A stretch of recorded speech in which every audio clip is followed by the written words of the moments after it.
Hey everyone, this is Jack and welcome back to my channel. This is day 7 of my 2-week first time in Japan trip with my friends celebrating Alien's birthday, and we start out with a couple of shots of our views from our windows. I wanted to eat my ekiben since, well, they weren't quite fresh anymore, but look at how cool they look. I got a Hello Kitty one and a Gundam Shinkansen. These are going to serve as souvenir containers after eating them.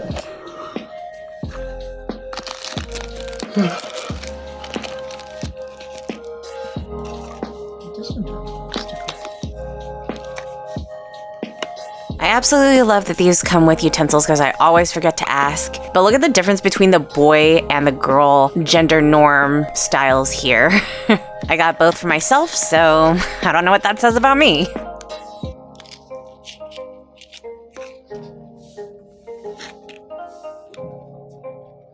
Their separator is a fake couch. Lettuce. This thing has a star on it. This is cute. I really love how they have the contents of ingredients on the sides so that you know if you have any allergies that you can avoid these items. We decided to go downstairs and try out the bakery because we wanted a little bit of a sweet dessert after the ekiben, and so we decided to get their signature chocolate pastry as well as a melon pun or bread. Unfortunately, it was really dry and not very good, so we didn't end up returning.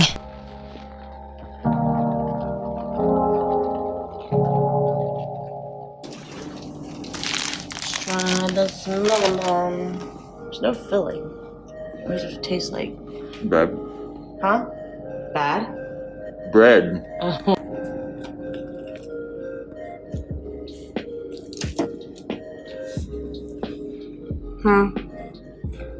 Didn't taste like melon to me, did it? Today we were gonna go to Shinjuku and walk all the way to Shibuya, which is 3 train stops and a total of 12.3 miles. The walk is actually a lot shorter. That's just the total amount of miles registered at the end of the day. We are also going to visit the Meiji Jingu temple, as well as the Parco Mall, which is super famous for Pokemon stores and Nintendo, as well as Shonen Jump and the Sailor Moon store. And we will close out the day back in Asakusa for some real traditional Okanomiyaki. Shinjuku is one of the 23 city wards of Tokyo, but the name commonly refers to just the large entertainment, business, and shopping area around Shinjuku Station. Shinjuku Station is the world's busiest railway station, handling more than 2 million passengers every day. It is served by about a dozen railway and subway lines, including the JR Yamanote line. Shinjuku is also one of Tokyo's major stops for long-distance highway buses, a large bus terminal named Busta. Shinjuku is conveniently located at the top of the railway station. West of the station is Shinjuku's skyscraper district, home to many of Tokyo's tallest buildings. Northeast of the station lies Kabukicho, which is Japan's largest and wildest red light district. While department stores, subterranean malls, and electronic shops surround Shinjuku Station on all 4 sides, including redeveloped Southern Terrace. As you can see, this is a side quest. Just by the west gate of the Shinjuku Station in Tokyo lies Piss Alley or Nonbe Yokocho Drunkard's Alley and Omoide Yokocho Memory Lane. It's a really distinctive feel and personality of an alleyway. It's a landmark that features a selection of food stalls for simple fare and alcoholic drinks. Since it is early in the morning, not a lot of stores are open, even though this alleyway is open 24 hours. I just wanted to take a couple of photos and videos here while we walk through it before we headed on our way.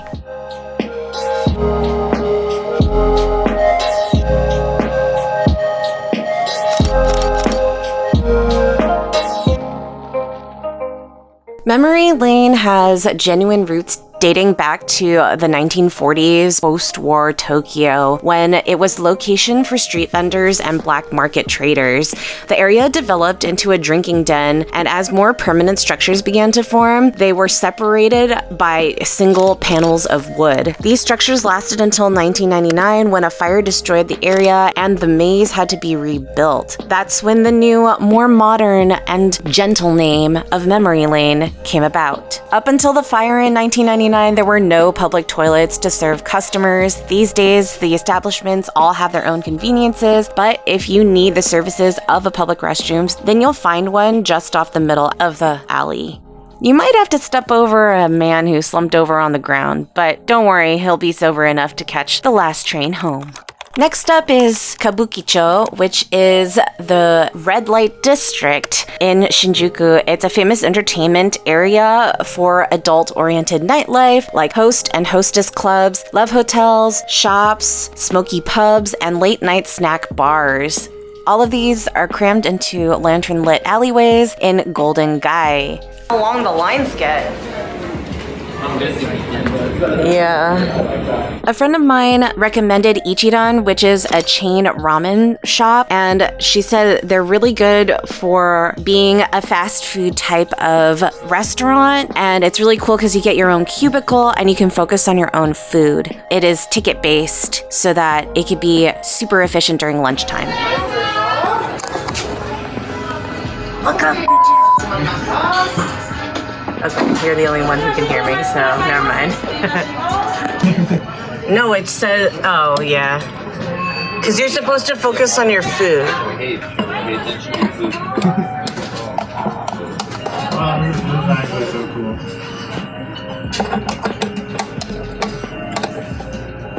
Or this is cool because like you have the English. It was really good, pretty salty, but delicious and huge for the price. It had silky noodles and it was really cool. They have these buttons for you to tell them if you need to go to the bathroom so that they don't clean up. The turnover rate is really quick and there was a long line by the time we left.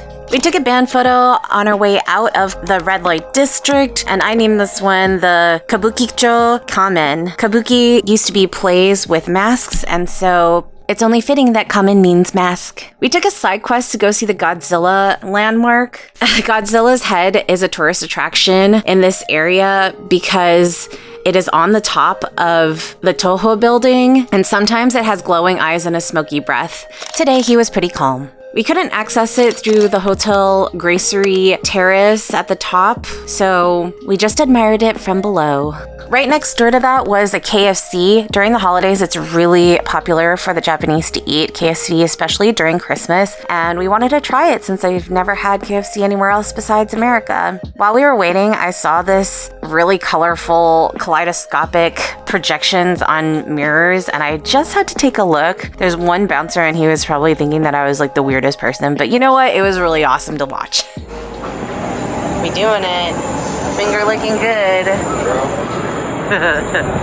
What? Unpack it.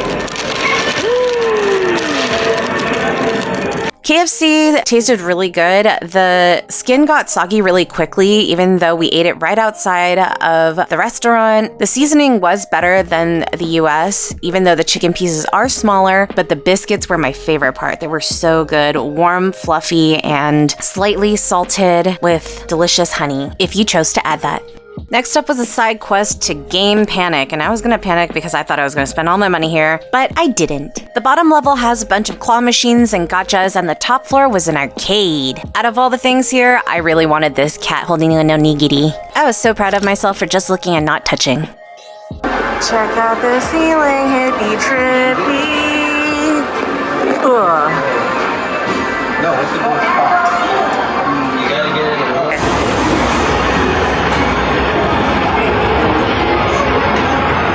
Oh wow, it is louder.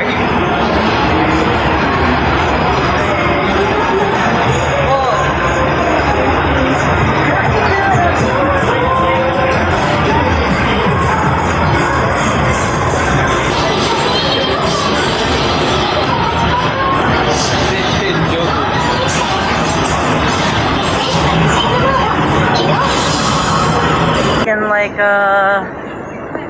I don't know. He wants to get out of here. Look, but you know. All gonna be seedy. They're all gonna be seedy here. Yeah, we had to go inside to take a peek, but I was kind of worried about how some of these girls were depicted so young. I know it's part of the culture, but also, it's a little uncomfortable, you know? The coolest thing I saw was a pillow that you could insert toys into, and the rest could be left to your imagination. Or if you're old enough, swing on by. We kept walking along the main strip. Shinjuku is huge, and so there's a ton of stores that you could pass by. I stopped by another game and claw machine type of place called Toys Catcher, and this time I did get a gacha because when I saw it, I just had to have it. Since we ate ramen today, I decided to get a type of ramen or rice bowl toy, and so that's what I did.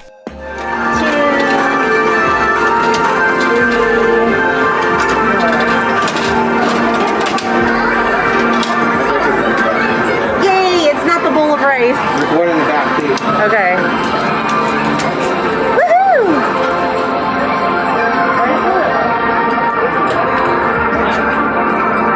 Got him. Oh, they're sold out. Oh, no. That's hilarious. Oh, you can have a gold or silver turd.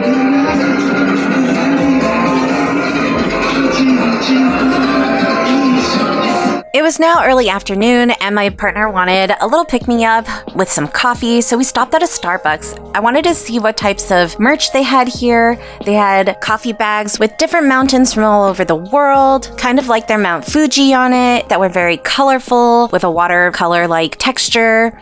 And of course, mugs dedicated to Tokyo as a city. I see a Shibuya crossing here, which we're going to visit later on today. After that, we passed by kimono fabric stores and actually saw young women walking around with kimonos because it was about to be coming of age day. I'll explain this more when we get to Meiji Jingu, which is the temple that we're going to visit, as we see more ladies donned in kimonos there. It looks like a little, creature peeping out from behind the tree. And we're here. Meiji Jingu, or Meiji Shrine, is a Shinto shrine in Shibuya, Tokyo. It is dedicated to the spirits of Emperor Meiji and his wife, Empress Shokin.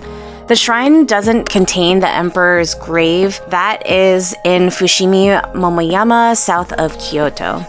After the emperor's death in 1912, the Japanese government decided to pass a commemoration for his role in the Meiji Restoration. Construction began in 1915, and the shrine was built in the traditional Nagare Zukuri style using primarily Japanese cypress and copper. The estimated cost of the construction was 5,219,000 yen in 1920, about $26 million today.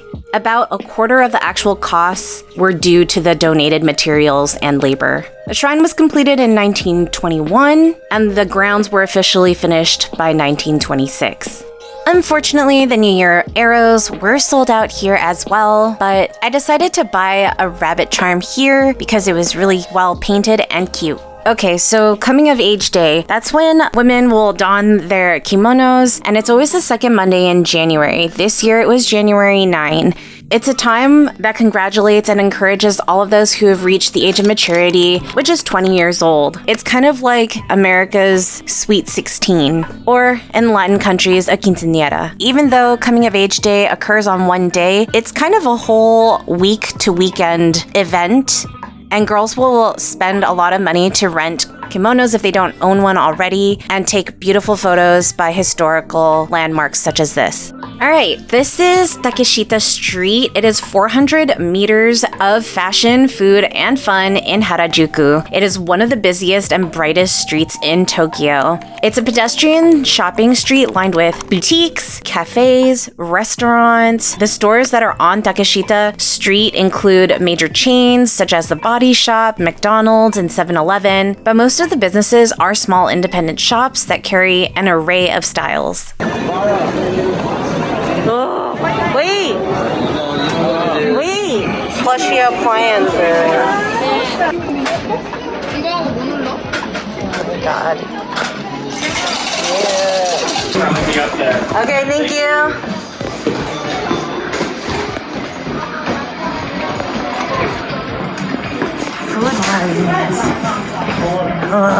Chupa chups.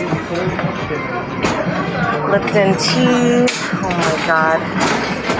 Okay, so you guys know that I've been searching for this vending machine gacha since day 0, and I still can't find it. But I stopped by this capsule toy store and found a bunch of these things. I mean, there was this Demon Slayer kind of piggy bank machine, but I wanted a realistic looking vending machine.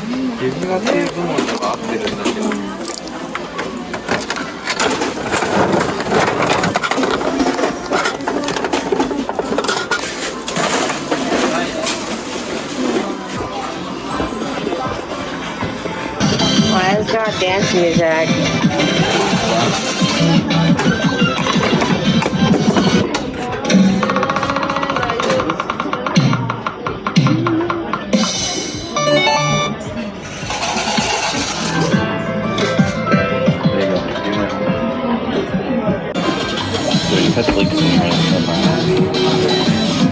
Almost like it's worth it. Oh, it's like I can eat it. I like it. Yeah. Oh my god, there's puppies up there. There's puppies up there. It's a dog cafe. Everywhere you walked, there was just so much pop of color. Even the cotton candy was rainbow. Crepes on display looked amazing. Stairs were gold and glittery. Even this octopus made of Legos or candy or whatever this is. Oh, and this was a boba stop we needed to make. Xingfutang is a Taiwanese boba place where they make everything from scratch, as you could see this hardworking lady doing, but they have a mixture of hot and cold in their classic drink, and they torch the top so that it's kind of smoky like a s'more. My partner said it was the best boba he's ever had, and until now, he dreams of going back to get it. Or at least finding one that's local here in the US. Scrum diddly dumptious.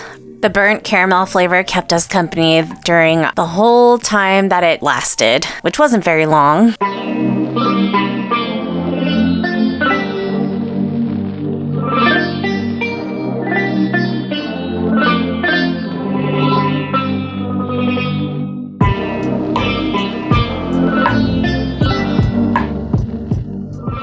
All right, we kept walking along this strip all the way down, passing this guy with an otter, and also these really awesome platform boots and shoes. Shiny show clothing. Yeah, R.I.P. She died the same day as Pele. Next, we're gonna take a side quest to Laforet, Harajuku. This is a department store, residence, and museum complex located in the commercial and entertainment district of Shibuya, and Laforet was opened in 1978. In here, Alien wanted to take me to a very special store.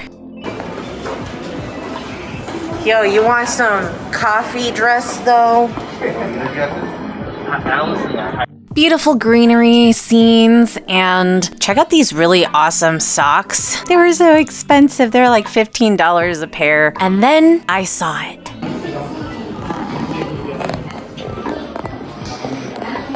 Oh damn. They got capsules. Of course.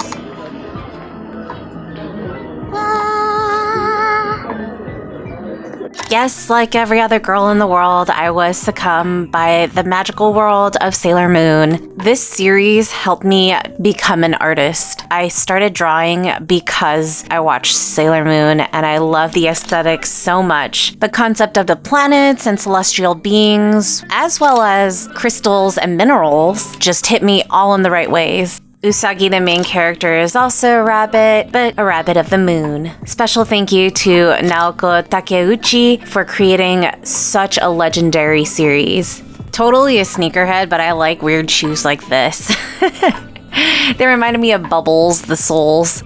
Man, today is full of side quests. I think this is our 6th one, and we're not done yet. We haven't even seen any of the mini quests for my manholes yet. Watch till the end to see if I do find any this day. But we stopped at Kittyland just because they had a lot of really cool stuff. I admired all of the Studio Ghibli stuff. Look at how miniature everything is and how accurate. I think everything is official because it's a collaboration for the store. Alien wanted to try this Ron place, but it was full, so make sure that you make reservations prior to coming as they have limited seating. We continued our way to walk to the next mall area, and I was starting to get a little hungry. My partners saw this little sweet potato cart and decided to try some because we've heard that Japanese sweet potatoes taste like candy and it's all natural. $600? 600? Okay. It's kind of steamy. Go for it. Kind of shiny. Little. It's not as rubbery. That's probably because this one. As we were walking, we stopped by this alleyway that had a really cool sign. And then as we walked down the alleyway, we saw this awesome wall with a motorcycle parked outside of it. I wonder if they painted it just for the motorcycle to be parked there. And then across the street from it was this really cool alternative store. They had all sorts of things from accessories to clothing, and it was a really unique style. My partner ended up getting a bandana and a little keychain from them. Even their packaging, the way they wrapped the bag was really nice. We walked through a tunnel where a station was, and I really love how artists go all out and express themselves on the walls, and there's no graffiti because people respect artists here. There's graffiti in certain places, but that's where it's allowed. Oh my gosh, do you guys remember Tower Records? I totally forgot about it before seeing this one. It's got the retro vibes though. Sick. That's cute. How much?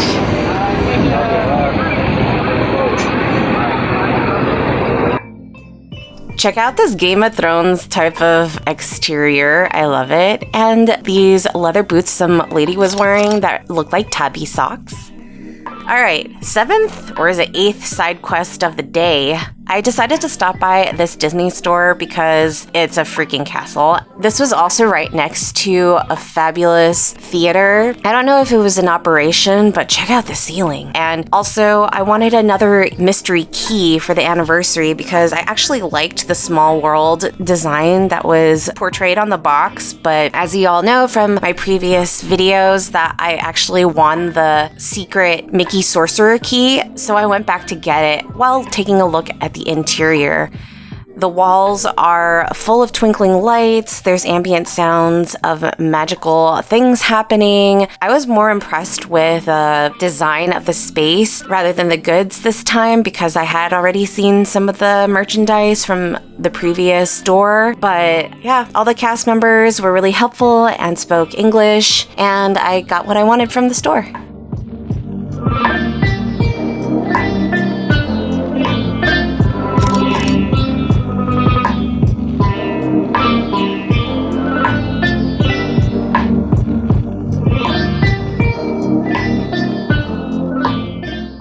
Gotta love that tax-free though. Prices are what you get when you add everything up without any surprises.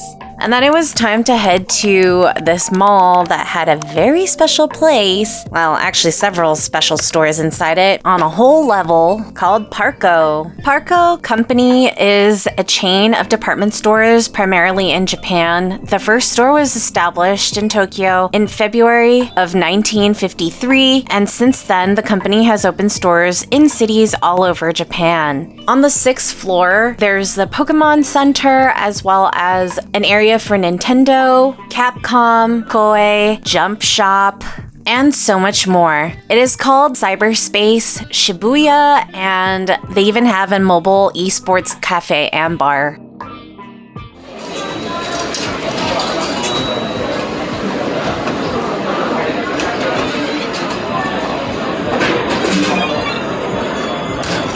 Ooh, classic one.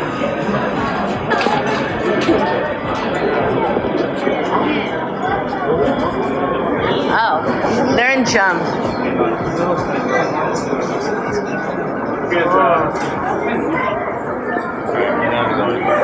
Okay.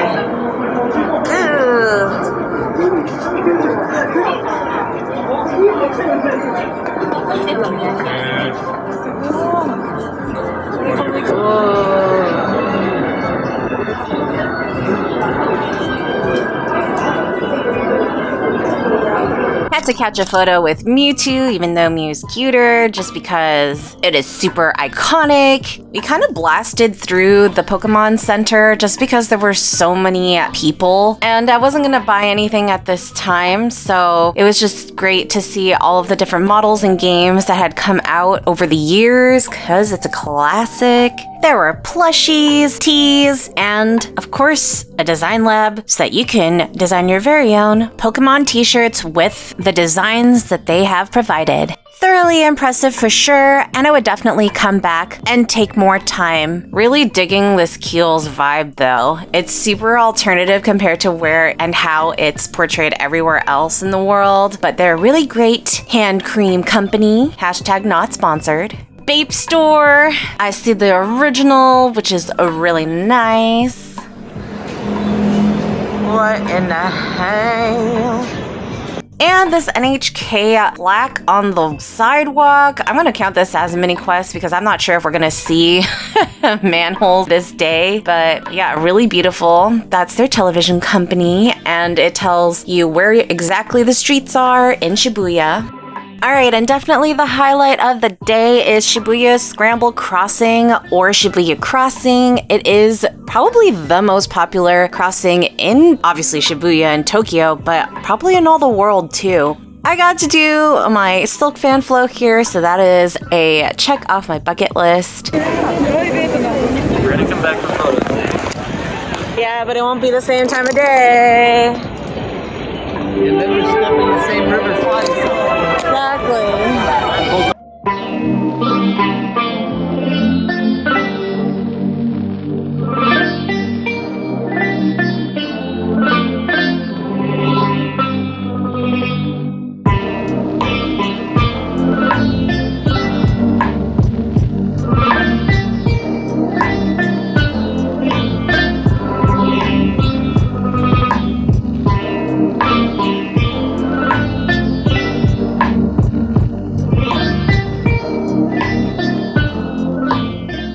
Had to name our band photo the Shibuya Star Crossers. This is probably one of my favorite 360 photos that we took. And of course, we made our way to the statue of Hachiko, which is between the station and the intersection, which is a common meeting place and almost always crowded. We did have to wait in line to take a photo with the dog, but Hachiko was a Japanese Akita dog that was remembered for his remarkable loyalty to his owner, Mr. Ueno, for whom he continued to wait over 9 years following Ueno's death, until Hachiko's passing. During his lifetime, the dog was held up in Japanese culture as an example of loyalty and fidelity, and since his death, he continues to be remembered worldwide in popular culture with statues, movies, and books. Upon coming back on the train, we spotted this Asakusa underground district, and we had to take a look. Alright. Whoa. That's not. You said rickety. That's crazy. This is it. Boys. Alright, when I think of War Bumper, this is... Are we in Cyberpunk? Probably, yeah. Cyberpunk 2077 yet?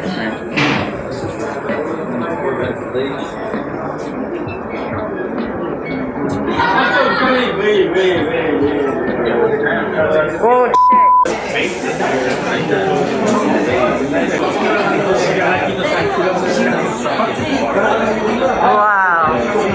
Yo, check it out.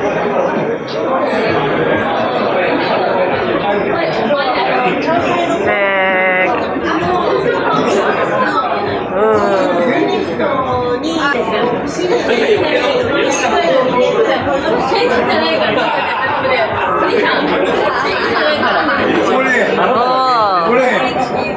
I named this band photo the Underground Urchins for obvious reasons. This was my favorite thing. It was a display and a doorway to the kitchen of this restaurant, and it was all of the sake cups that they've either had or still serve.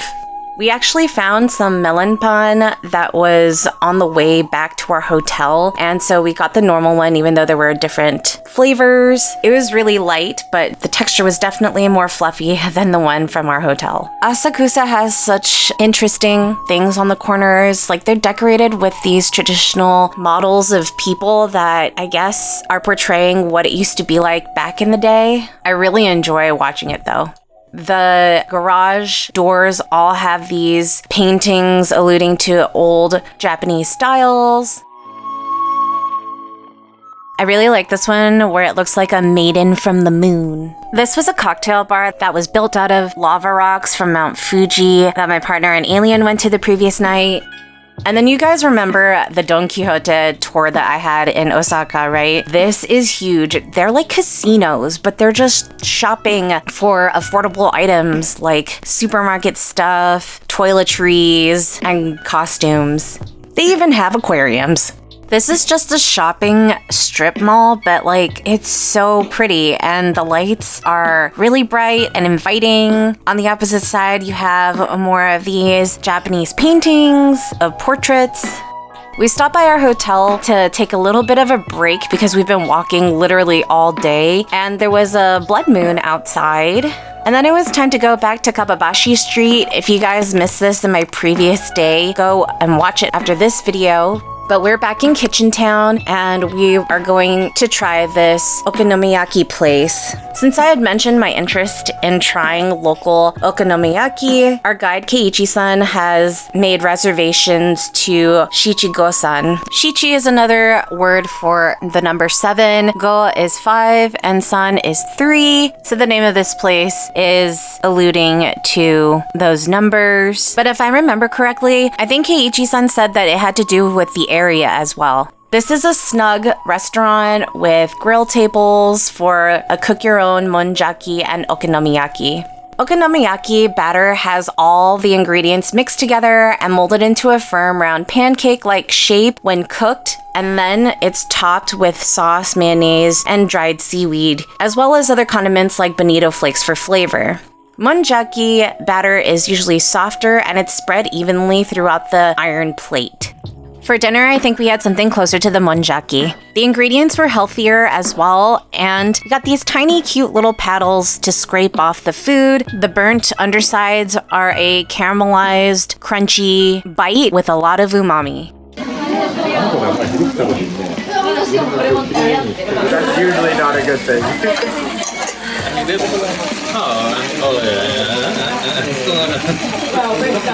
You're not like that.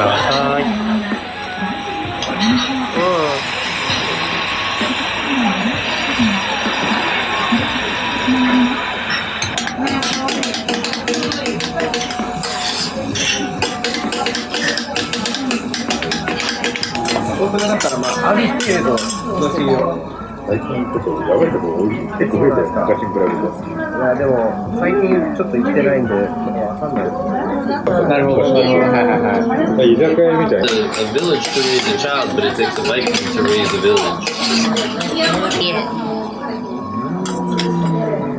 Oh, hey. Yeah.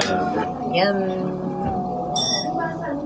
これで出来上がりです。はい、はい、お待たせしております。Oh, you want to fry it a bit, right? Yeah.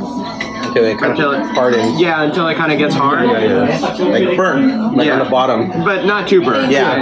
You'll find your... So it's good because it's burnt. Yeah. That's the thing. Kind of like those crispy rice bowls. Yeah. Kinda. It's the Korean And then one. you do a slow drag.